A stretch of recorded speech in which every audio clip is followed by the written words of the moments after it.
wabarakatuh. Nama saya Lutfi Aditya Permanasa dari kelas 12 IPS 2. Saya di sini akan mempresentasikan atau mengulik materi tentang surat perintah 11 Maret atau Super Semar. Jadi saya kenapa di sini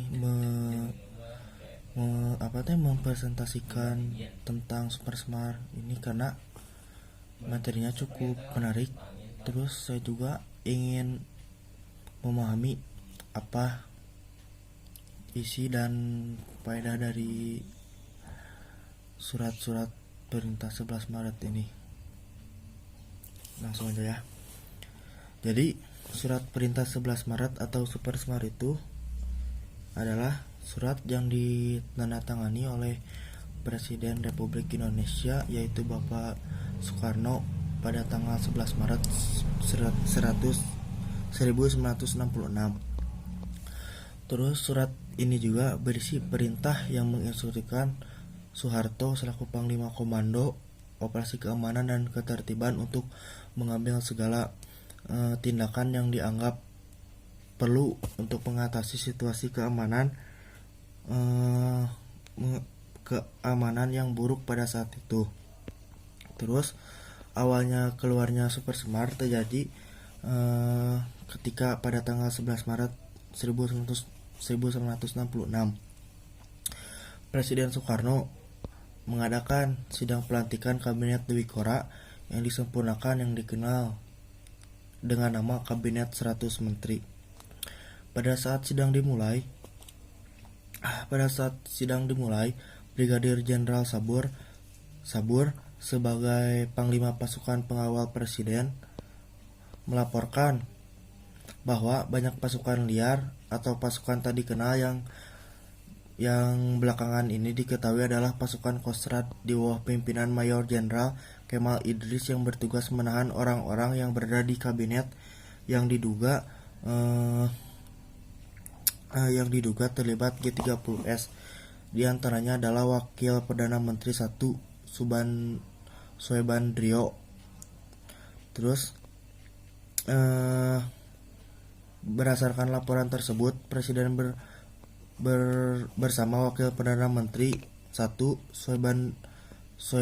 Soebandrio dan Wakil Perdana Menteri 3 Oherul Soleh berangkat ke Bogor dengan helikopter yang sudah disiapkan.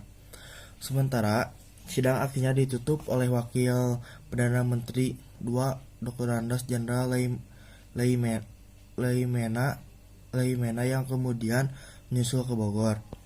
Situasi ini dilaporkan kepada Mayor Jenderal Soeharto yang kemudian menjadi presiden menggantikan Soekarno. Terus pada saat itu selaku Panglima Angkatan Darat menggantikan Letnan Jenderal Ahmad Yani yang gugur akibat peristiwa G30S itu.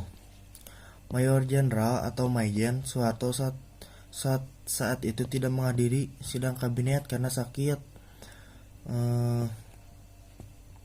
Terus sebagai kalangan menilai ketidakhadiran Soeharto dalam sidang kabinet itu dianggap sebagai skenario Soeharto untuk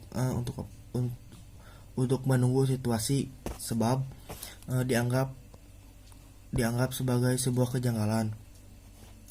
Terus Mayor Jenderal Soeharto mengutus 3 orang perwira tinggi ke Bogor untuk menemui Presiden Soekarno di Istana Bogor, yaitu ada Brigadir Jenderal M. Yusuf.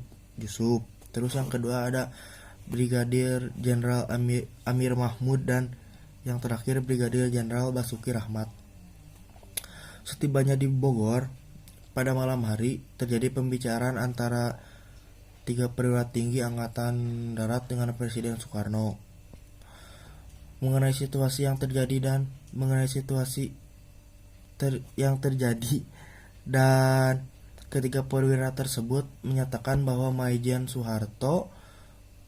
Soeharto mampu mengendalikan situasi dan memulihkan keamanan bila diberikan.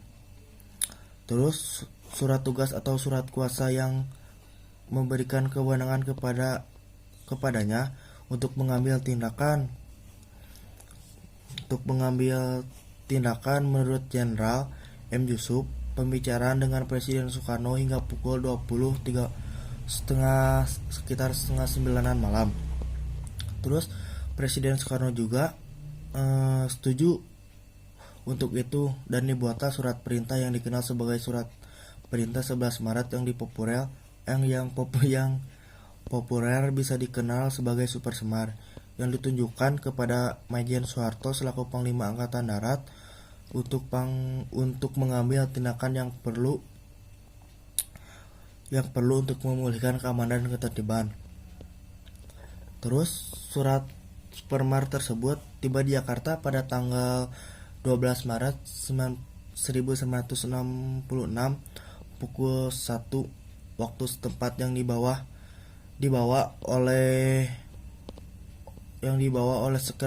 Sekretaris Markas Besar AD Brigjen Budiono. Terus hal tersebut berdasarkan penuturan Sudarmono, di mana saat itu ia menerima telepon dari Maijen Sujipto, Ketua G5 Koti. Pada 11 Maret 1966 sekitar pukul 10 malam, Sujipto meminta agar disiapkan dan harus selesai malam itu juga. Permintaan itu atas perintah Kamtib yang dijabat oleh Maijen Soeharto. Bahkan Sudarmono sempat berdebat dengan Mardiono mengenal dasar hukum teks tersebut sampai Super Semar itu tiba. Cukup saja dari saya. Maaf bila ada salah-salah kata ataupun pengucapan yang tidak benar atau tidak dipahami. Mohon maafkan dan dimaklum karena saya masih belajar. Terima kasih sudah menonton video saya.